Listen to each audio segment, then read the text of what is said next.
7. Juízes capítulo 7.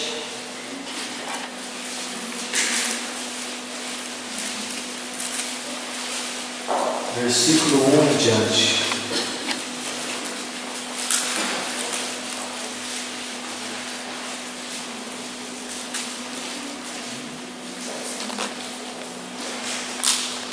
Juízes capítulo 7, versículo 1 em diante. Os irmãos acharam, amém? Amém. Tem alguém que ainda não achou? Levante a mão que eu espero. É importante que todos acompanhem, para a gente estar aprendendo aquilo que Deus tem para falar conosco. Diz assim: então Jerubaal, que é Gideão, se levantou de madrugada, e todo o povo que com ele estava, e se acamparam junto à fonte de Arode, de maneira que o arraial dos midianitas lhe ficava para o norte, no vale defronte do outeiro de Moré. Disse o Senhor a Gideão: é demais o povo que está contigo, para eu entregar os midianitas nas tuas mãos. Israel poderia se gloriar contra mim, dizendo: a minha própria mão me livrou. Apregou, pois, aos ouvidos do povo, dizendo: quem for tímido e medroso, volte e retire-se da região montanhosa de Gileade. Então foram do povo 22.000, e 10.000 ficaram. Disse mais o Senhor a Gideão: ainda há povo demais, faze-os descer as águas, e ali te provarei. Aquele de quem eu te disser, este irá contigo, este contigo irá. Porém, todo aquele de quem eu te disser, este não irá contigo, esse não irá. Fez Gideão descer os homens às águas. Então o Senhor lhe disse: todo que lamber a água com a língua, como faz o cão, esse porás à parte. Como também a todo aquele que se abaixar de joelhos a beber. Foi o número dos que lamberam, levando a mão à boca, 300 homens, e todo o restante do povo se abaixou de joelhos a beber a água. Então disse o Senhor a Gideão: com esses 300 homens que lamberam a água, eu vos livrarei e entregarei os midianitas nas suas mãos, pelo que a outra gente toda que se retire, cada um para o seu lugar. Tomou o povo provisões das mãos e as trombetas. Gideão enviou todos os homens de Israel, cada um à sua tenda, porém os 300 homens reteve consigo. Estava o arraial dos midianitas abaixo dele no vale. Sucedeu que naquela mesma noite o Senhor lhe disse: levanta-te e desce contra o arraial, porque o entreguei nas tuas mãos. Se ainda temes atacar, desce com teu moço por o arraial, e ouvirás o que dizem.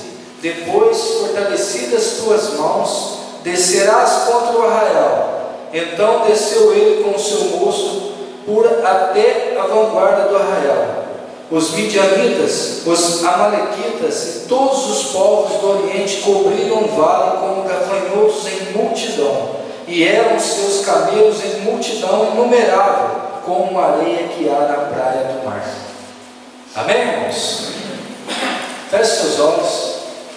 Pai querido, em nome de Jesus, graças eu te dou, meu Deus amado, por esta palavra. Graças eu te dou, meu Deus amado, por mais essa oportunidade de estarmos aqui na tua presença, Deus.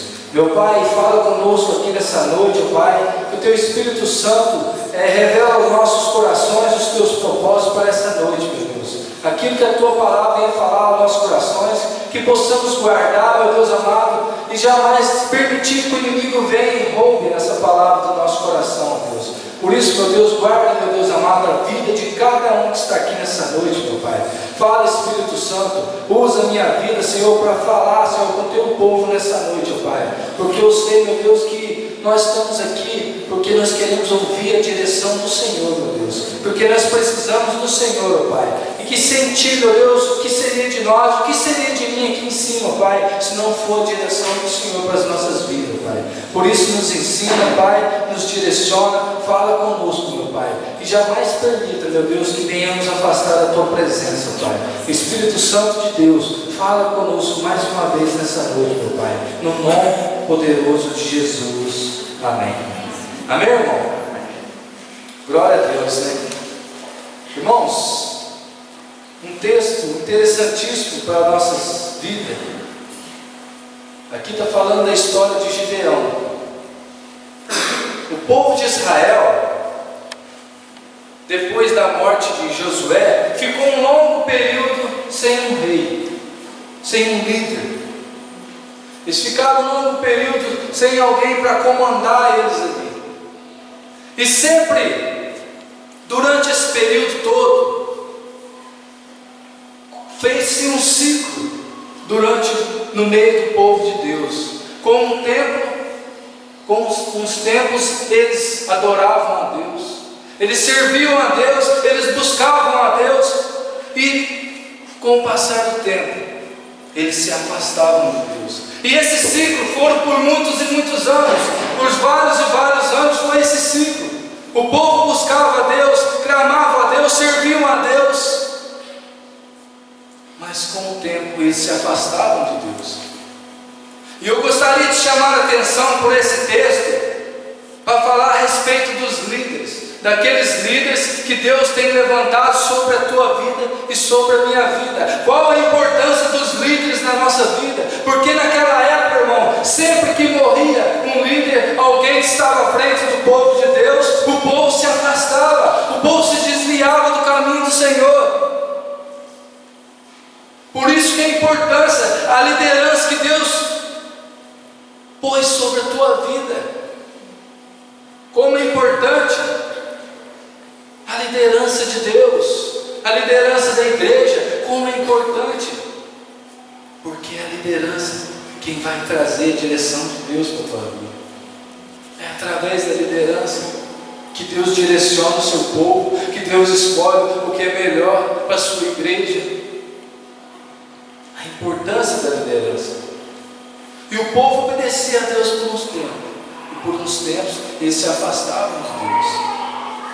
Sempre, irmãos, que eles se arrependiam naquela época, sempre que eles se arrependiam, sempre que eles clamavam a Deus por estarem desviados, por estarem afastados da presença de Deus, Deus enviava ali um juiz para estar livrando o povo da mão dos inimigos. Deus sempre levantava um juiz para estar livrando o povo da mão do inimigo, para livrar o povo das mãos do inimigo, o povo de Israel.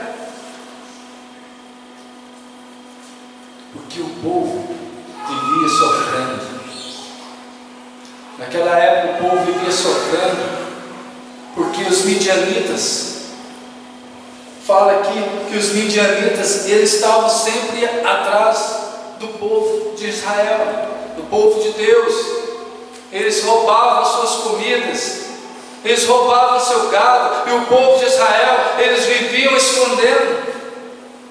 O povo de Israel vivia fugindo, vivia se escondendo pelas montanhas, pelos vales, com medo dos midianitas, dos amalequitas. Eles sempre vinham para roubar, para destruir as plantações, as colheitas. O povo de Israel vivia com medo. Por quê? Falta de direção, falta de um líder. Por isso é importante os líderes. E o povo chegou um determinado tempo que o povo não aguentava mais.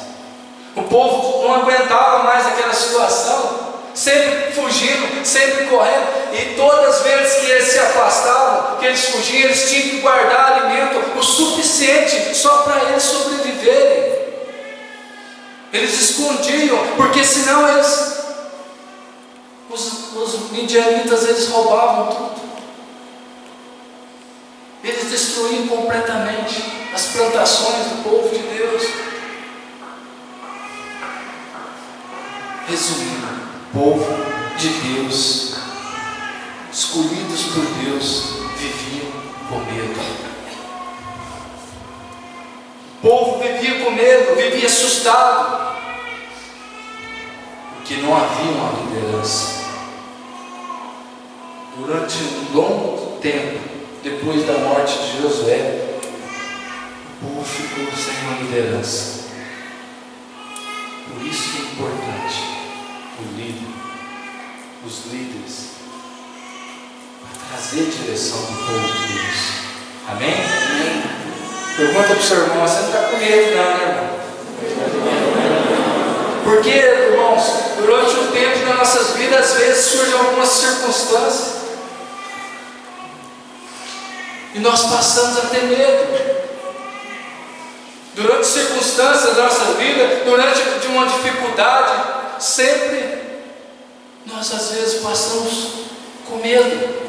O povo de Deus, que é para ser um povo valente, um povo alegre, o povo vive com medo. Porque muitas vezes eles não querem estar sujeitos debaixo de uma liderança. Muitos querem seguir suas vidas com o seu próprio rumo. Muitos querem seguir o seu próprio caminho. Esquecem que tem uma liderança, porque não querem ser liderados. E o povo então começa a viver com medo. Tem muitos crentes nos dias de hoje que estão com medo. Foram levantados por Deus, mas estão com medo. Vive escondendo, vive fugindo, foge dos problemas, foge das dificuldades. Aquele povo também estava sofrendo por causa dos seus próprios pecados. Os próprios pecados dele, eles viviam fugindo. Porque todas as vezes que eles saíam da presença de Deus, eles caíam em pecado. Eles fraquejavam. E depois não tinha forças mais para voltar. É assim que acontece muitas vezes nos dias de hoje. Muitos crentes estão com medo. Muitos estão fugindo.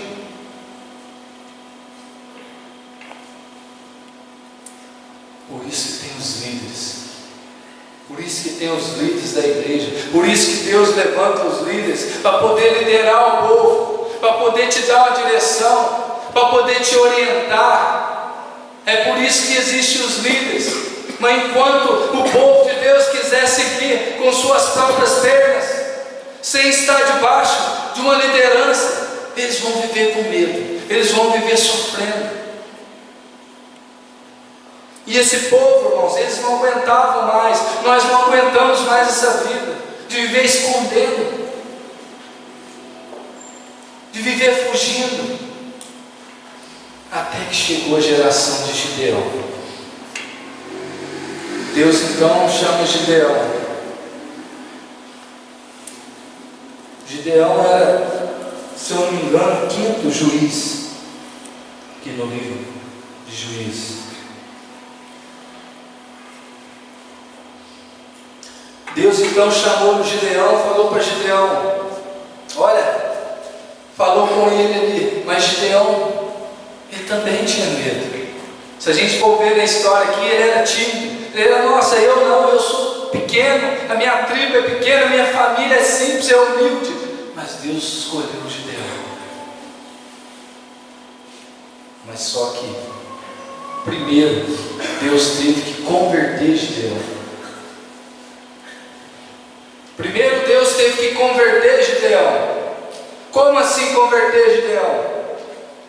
Deus falou para ele, olha, você vai fazer o seguinte, você vai lá na tua casa, você vai destruir todos os ídolos do teu pai, todas as imagens, todos os ídolos do teu pai, e você vai erguer um altar para o Senhor no lugar deles.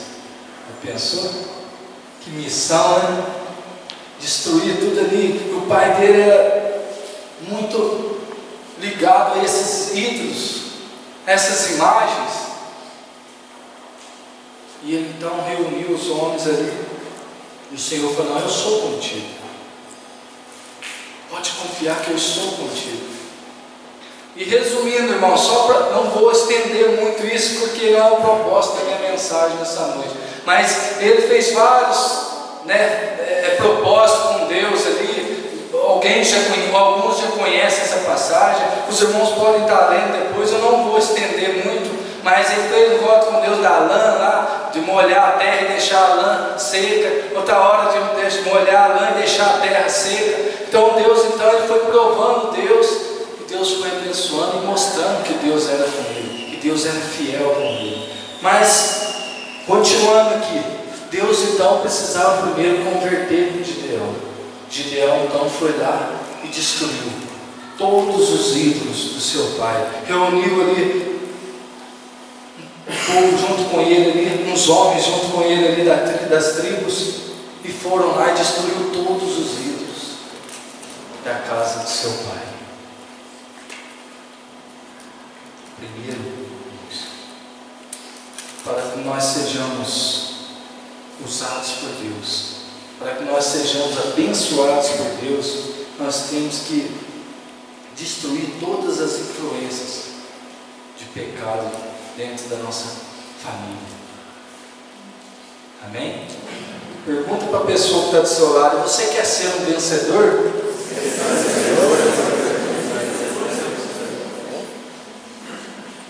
A missão começa dentro de casa. Se você quer ser um vencedor, a missão começa dentro da sua casa, começa dentro da sua família. Se a gente for ver lá, tanto no Velho como no Novo Testamento, Deus destaca nas nossas responsabilidades em relação às nossas famílias. Tem que começar dentro de casa, a conversão tem que começar dentro da sua casa. Olha que falam os textos ali. Eu vou ler alguns textos aqui. Os irmãos não podem acompanhar, porque eu ainda não peguei o negócio da tecnologia aqui, mas logo vou me adequar ainda. Filhos, destaca as nossas responsabilidades em relação à nossa família. Filhos devem obedecer e honrar os seus pais. Está lá em Efésios 6:1, que diz assim: filhos, obedecei vossos pais no Senhor, pois isso é justo. No versículo 2: honra teu pai e a tua mãe, que é o primeiro mandamento com promessa, para que te vá bem e sejas de longa vida sobre a terra. Amém, filhos? Amém. Obedeçam seus pais. Você quer viver bastante? Cadê os jovens, os filhos? Quer viver bastante? Levanta a mão aí, cadê os jovens? Amém? Você quer viver bastante, ter uma longa vida? Obedece teu pai e tua mãe, honra eles. Amém? Seja obediente. Maridos e esposas devem amar um ao outro. Efésios 5:25 diz assim: maridos, amai vossa mulher, como também Cristo amou a igreja e assim entregou por ela. Amém?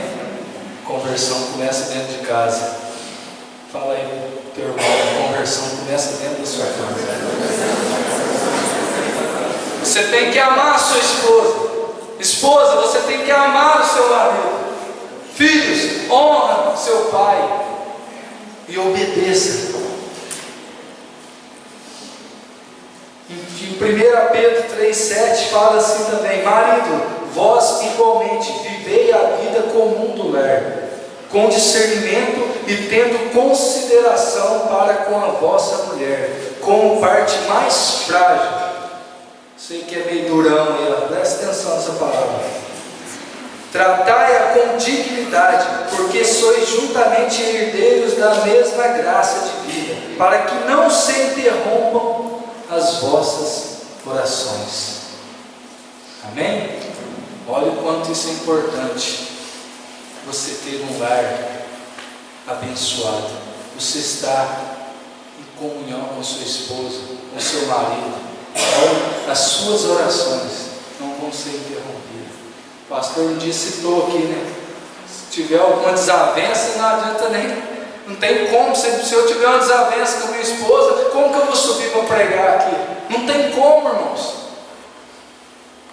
É igual o casal quando está brigado ali, vai dormindo, parece que não dorme, fica acordado, enquanto não faz as pazes, as coisas não ficam bem, porque isso aí já é plano de Deus.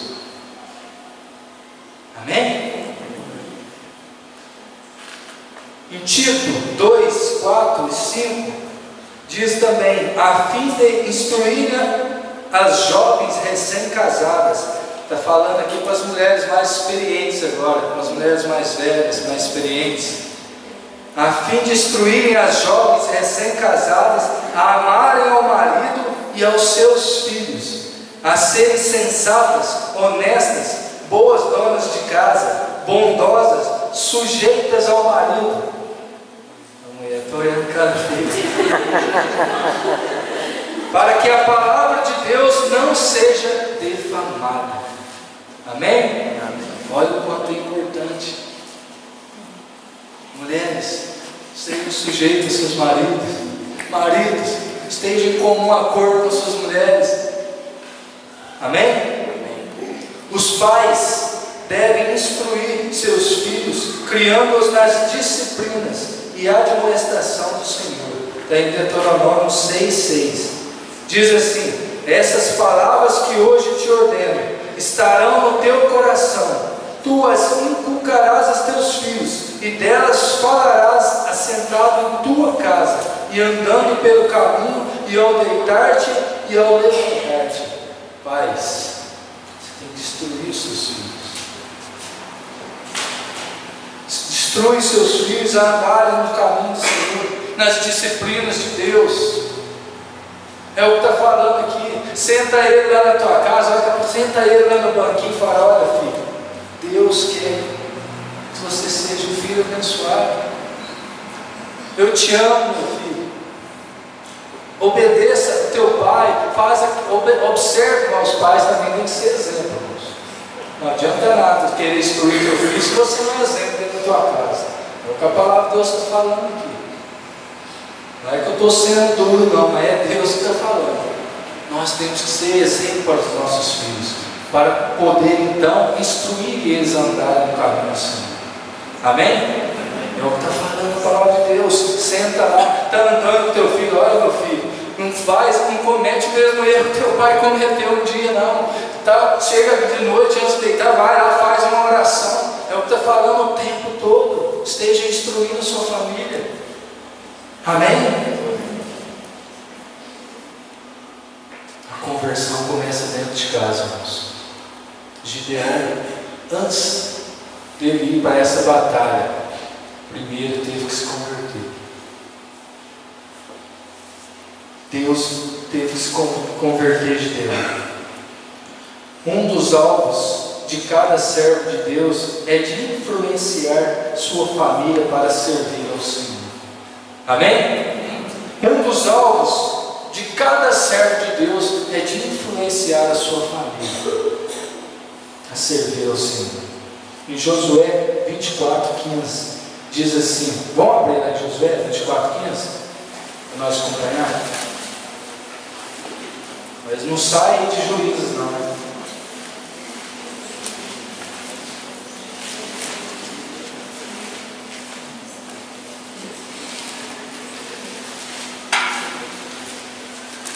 Josué 24:15. Um dos alvos de cada servo de Deus é de influenciar a sua família para servir ao Senhor.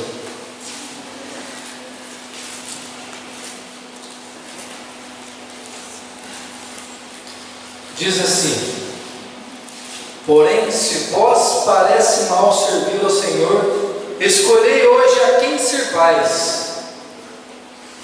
Se a deuses a quem serviram os vossos pais, quem estavam além dos Eufrates, ou aos deuses dos amorreus, em cuja terra habitais. Eu e minha casa serviremos ao Senhor. Josué está falando aqui, olha, se você quiser servir os deuses dos vossos pais, se você quiser servir as imagens dos vossos pais, se você quiser servir outros deuses, fiquem à vontade. escolham, mas eu e minha casa serviremos ao Senhor. Josué diz, amém?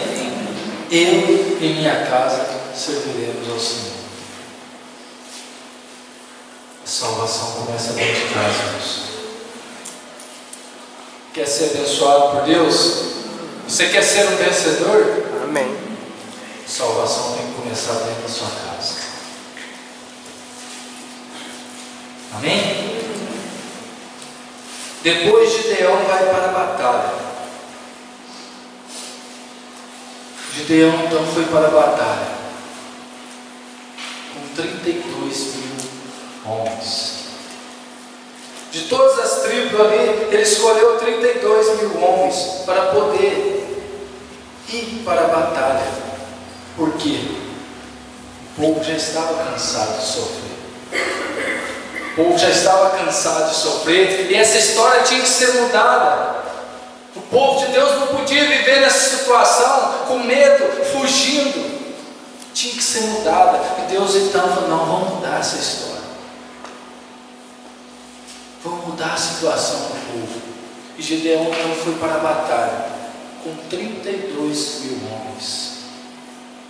Mas Deus falou assim para Gideão, Gideão, é gente demais que está contigo. É muita gente, porque se você ganhar, lógico que ele ia ganhar, porque Deus ia entregar os midianitas na mão dele, amém? Só que se eles ganhassem com esses 32 mil homens, todo o povo de Israel podia se gloriar, mas 32 mil soldados, parece que o exército do inimigo era cerca de 150 mil soldados. Então, irmãos, era mais ou menos 4-1.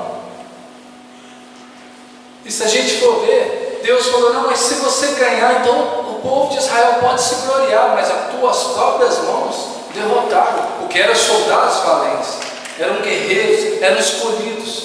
Então, podia se gloriar, se eles chegassem a vencer com 32 mil homens. Mas a história não é por aí. Deus falou, não, é muita gente. Faz o seguinte, olha lá no versículo, vamos ler lá no versículo 2. E disse o Senhor, de Juízes 7, versículo 2: disse o Senhor a Gideão, é demais o povo que está contigo, para eu entregar os midianitas nas tuas mãos. Israel poderia se gloriar contra mim, dizendo, a minha própria mão me livrou. Apregou, pois, a ouvidos do povo, dizendo, quem for tímido e medroso, volte e retire-se da região montanhosa.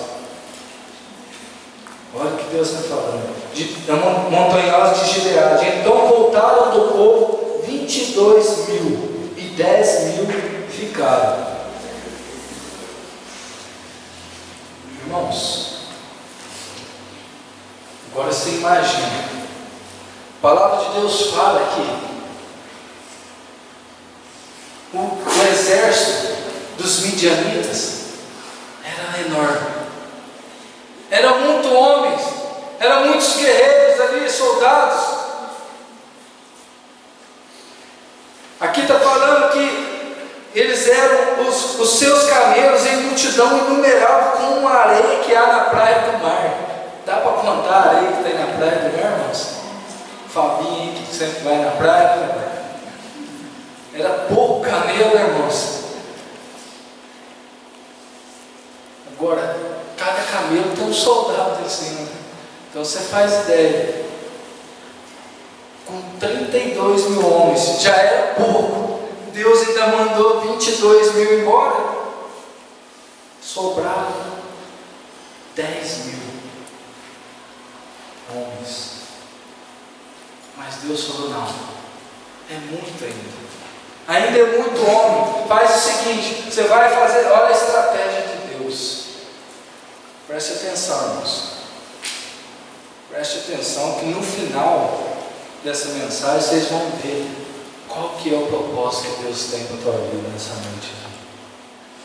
Era muito soldado ainda, 10 mil era muito. Deus falou, não, ainda é muito homem. Aqui já estava mais ou menos cerca de 16 soldados para cada um do povo de Israel, mais ou menos. Mais ou menos, irmãos. Era muito. Deus então falou: não, você vai fazer o povo descer as águas. Você vai fazer o povo descer as águas. Ali eu vou te mostrar quem vai para a batalha. Deus falou para Gideão. Ele já tinha tirado os medrosos e os tímidos. E deu o povo de Israel, então, desceu ali para o rio, para as águas, cansado de tanto caminhar já em direção ao inimigo. Eles já tinham andado, eles estavam cansados da viagem já. E quando eles viram a água, eles foram. Deus falou: então agora eu vou escolher os meus soldados. Deus falou assim: todo aquele que se ajoelhar na água, aqueles que estiver cansados, não sei se ajoelhar na água, você vai separar eles. Todos aqueles que se ajoelhar na água para beber com sede, se fartar de água, você vai separar eles para um lado. Agora, todo aquele que agachar, pegar a água e trazer na boca, como faz os cães, você separa ele de lado.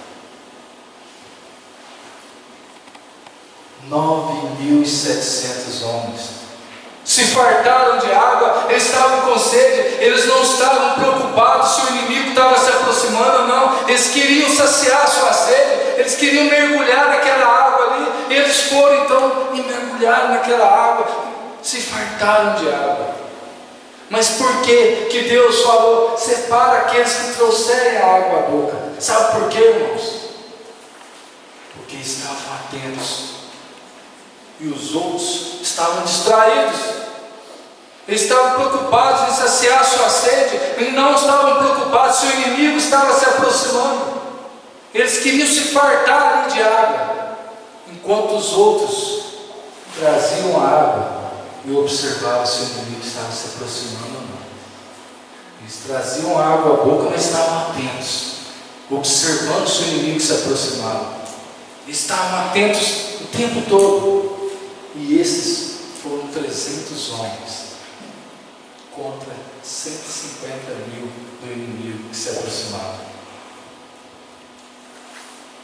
Deus falou: não separe esses 300 homens, porque é com esses homens que você vai para a guerra, para a batalha. Mas Gideão ainda estava com medo. Deus falou: não, faz o seguinte, você vai descer lá e eu vou te mostrar qual que é a estratégia. E Gideão desceu ali com o seu moço e foi até o arraial à noite. Eles estavam acampados ali no vale, inumerável exército, várias tendas, vários soldados ali no vale, só esperando o momento certo para atacar. Deus então dá uma estratégia. Deus ia entregar os inimigos nas mãos de Gideão. E quando ele desceu ali, ele ouviu um soldado conversando com o outro, falando assim: olha, eu tive um sonho esquisito ali. Eu sonhei que a tenda do nosso líder ali, ela caía, ela desmoronava. Aí o outro falou assim: não, mas será que não é a espada de Gideão que vem contra o nosso povo, com os midianitas? E Gideão falou: olha, realmente Deus entregou ele nas minhas mãos. E ele pegou força, ele criou coragem, ele falou: realmente Deus é fiel, realmente Deus está conosco. Ele voltou contente, alegre, e reuniu os seus soldados e falou: não, Deus está conosco, agora nós estamos preparados. Deus então nos entregou nas mãos do povo de Israel. Aqueles 300 homens estavam mais ou menos na proporção de 46 soldados para um soldado de Israel, uma base. Deus entregou os midianitas nas mãos daqueles 300 homens. Sabe o que Deus fez? Só para fechar essa parte aqui, Deus confundiu os soldados ali. Eles pegaram as tochas, cada um com uma tocha na mão, esses 300 soldados, e com os cantos, os jarros nas mãos.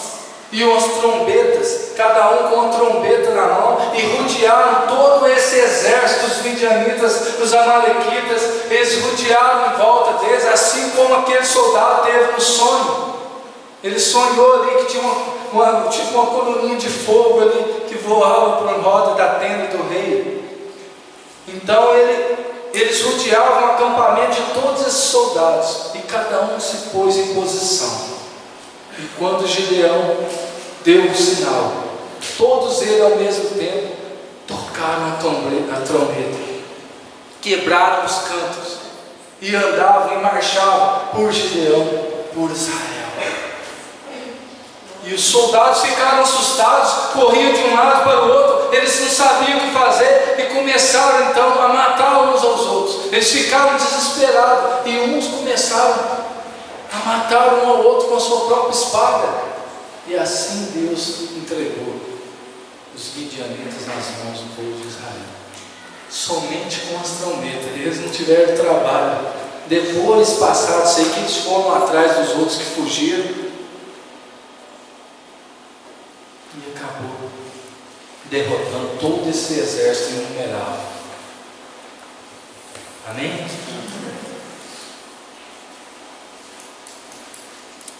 Irmãos, com apenas 300 soldados, o povo de Israel venceu o exército dos midianitas. Agora, o que eu gostaria de destacar aqui nessa mensagem é que existem 3 grupos de pessoas nas igrejas. Hoje, quando eu falo igreja, irmãos, igreja geral, todas as igrejas, existem 3 grupos de pessoas. O primeiro grupo é o grupo dos covardes. O segundo grupo é o grupo dos distraídos, os desatentos. E o terceiro grupo é o grupo dos valentes. Gostaria que você prestasse bastante atenção. O primeiro grupo, o grupo dos covardes, o que eu entendo com isso? O que Deus me mostrou a respeito desse grupo? É que Deus, Ele não trabalha com quem faz as coisas por obrigação. Deus não trabalha com quem faz as coisas por obrigação. Aqueles 22 mil homens, eles estavam ali por obrigação, porque foram convocados para a batalha, mas eles não estavam nem aí com Deus, eles não estavam com amor a Deus, eles estavam ali, eu fui chamado, eu tenho que ir, porque se eu não for, como é que vai ficar diante do povo? Então eu vou. Mas a primeira oportunidade que surgiu, eles foram embora.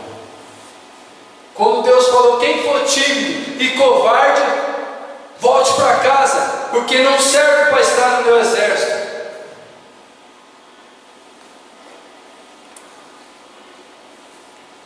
Deus não trabalha com quem faz as coisas por obrigação. Ou fazemos por amor, ou não fazemos. Olha o que Deus fala para os covardes lá em Apocalipse 21, versículo 8. Eu vou estar lendo aqui, os irmãos não precisam ler.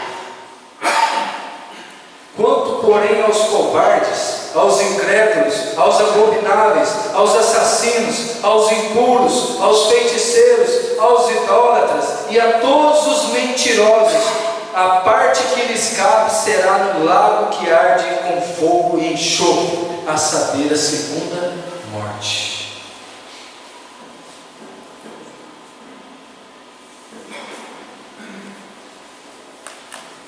Este é o grupo dos covardes. É ruim trabalhar com covarde, irmãos. Ele sempre puxa para trás, ele sempre fala que as coisas não dão certo. Além de tudo, ele desanima o grupo, desanima as outras pessoas, aqueles que estão animados. É assim que os covardes trabalham. Eles não têm ânimo para nada. Não vai dar certo não. Estou querendo tirar minha carteira. E você vai conseguir. Já desanima a pessoa de cara. Ei, você não tem estudo? Como é que você vai tirar a carteira? É É assim que funciona o grupo dos covardes. Ele sempre puxa para trás. Ele não concorda com nada. Sempre está desanimando os outros em vez de trazer uma palavra de ânimo. Este é o grupo dos covardes. Está sempre cansado quando o pastor precisa dele. Eu estou cansado demais. Só um jeito de dar o pé.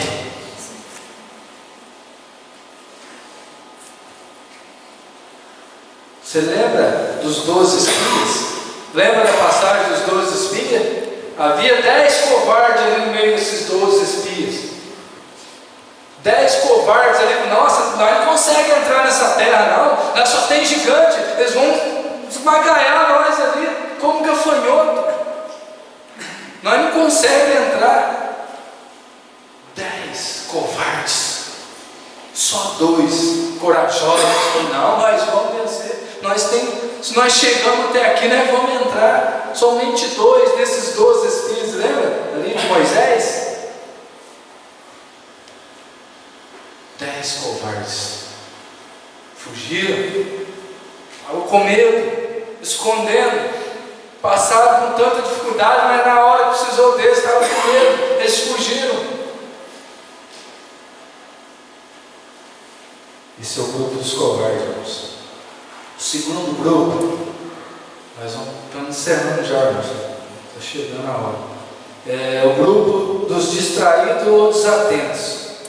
São aqueles que dispõem para ir à batalha, mas estão sempre distraídos, não vigiam e caem em pecado e tentação. Esse é o grupo dos distraídos. Ele sempre está disposto para ir à batalha. Ele sempre é igual por exemplo, Marcinho um dia citou: vamos no monte, vamos todo mundo no monte, mas nem todos estão ali com o mesmo propósito. Ali é lugar de santificação, lugar de você louvar a Deus, agradecer a Deus, glorificar o nome do Senhor, ouvir a direção de Deus, ali as bênçãos. Mas muitos vão com o propósito de estar junto. Não, vamos, mas vai para conversar.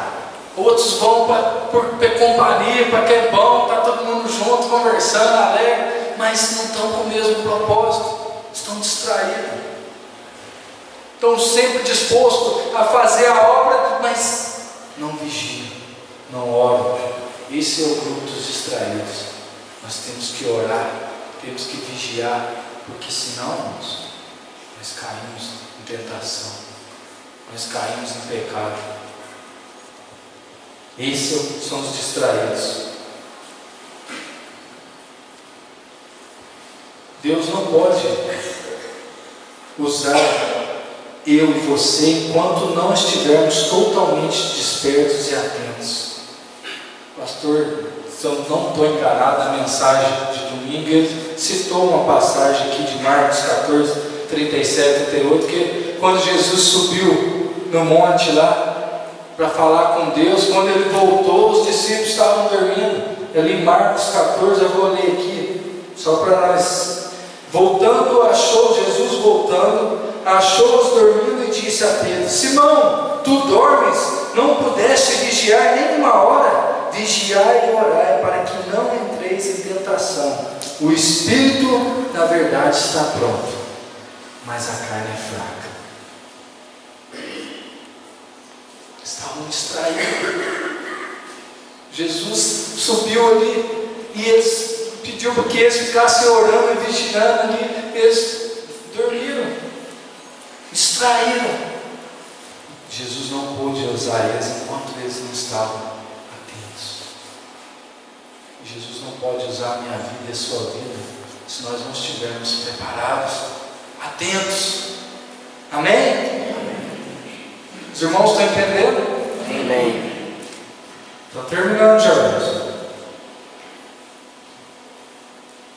O desatento não enxerga as coisas na igreja e perde a bênção. Aqueles que estão distraídos, irmãos. Eu sempre falo, né? Aqueles que estão aí no celular, não prestam atenção na palavra. Outros estão pensando no lanchinho daqui a pouco vai ter na praça, ou no feijãozinho tropeiro ali da festa. Não presta atenção na palavra. Amanhã você pode precisar dessa palavra. você não prestou atenção. Amém? Não seja distraído. Fala para o seu irmão, não seja distraído. O terceiro grupo para nós estar encerrando é o grupo dos valentes. Deus não quer que você faça, Deus quer que você faça parte desse grupo.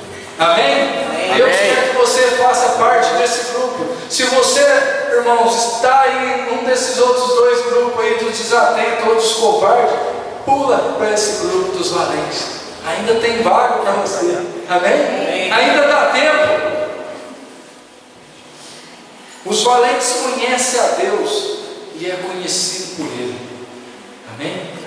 Os valentes têm intimidade com Deus. Ele conhece a Deus, ele conhece a obra do Senhor, ele conhece aquilo que está sendo feito na igreja, ele conhece aquilo que está se passando.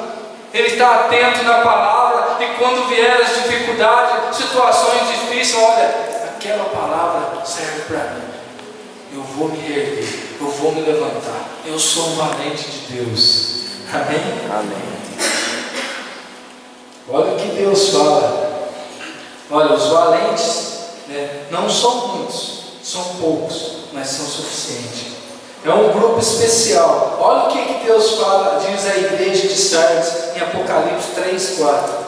Fala assim: tens contudo em Sardes umas poucas pessoas que não contaminaram as suas vestes e andarão de branco junto comigo, pois são dignas. Amém? Olha o que Deus fala. Não são muitos, são poucos, mas são suficientes. Amém? Se você, vou falar mais uma vez, ainda está nesse outro grupo, nos outros dois grupos, pula para o grupo dos valentes. Ainda dá tempo. Não seja covarde, não seja distraído. Deus quer que você seja valente. Se você, então, irmãos, essa é a importância da liderança. Essa é a importância da liderança da igreja, para poder ouvir a direção de Deus que Deus tem para a tua vida e para a minha vida. Nós precisamos estar debaixo da direção de Deus e dos nossos líderes, acima de tudo também. Amém? Amém. Os irmãos entenderam a palavra? Amém. Espero que Deus tenha falado com você, porque é muito comum hoje em dia esses três grupos no meio das igrejas. Então é importante a gente saber qual que é a direção de Deus para as nossas vidas. Amém? Se coloca de pé, vamos estar orando.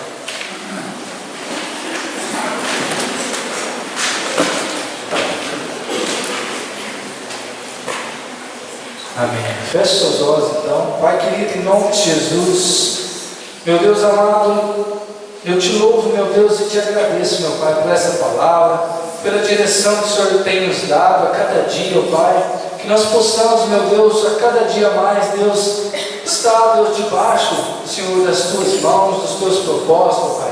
Que o Teu Espírito Santo, meu Deus, venha nos direcionar a cada dia mais a andar, Senhor, na Tua presença, a andar nos Teus caminhos, ó Deus. Que nós possamos ser, Senhor, esse grupo de valentes, ó Pai. Que possamos estar sempre dispostos a Te servir, a fazer a Tua vontade, ó Deus. Em nome de Jesus, ó Pai, eu Te louvo, meu Deus. E Te agradeço, meu Pai, por essa oportunidade de mais uma vez estar aqui na Tua casa e ouvir a direção do Senhor para a minha vida, Pai.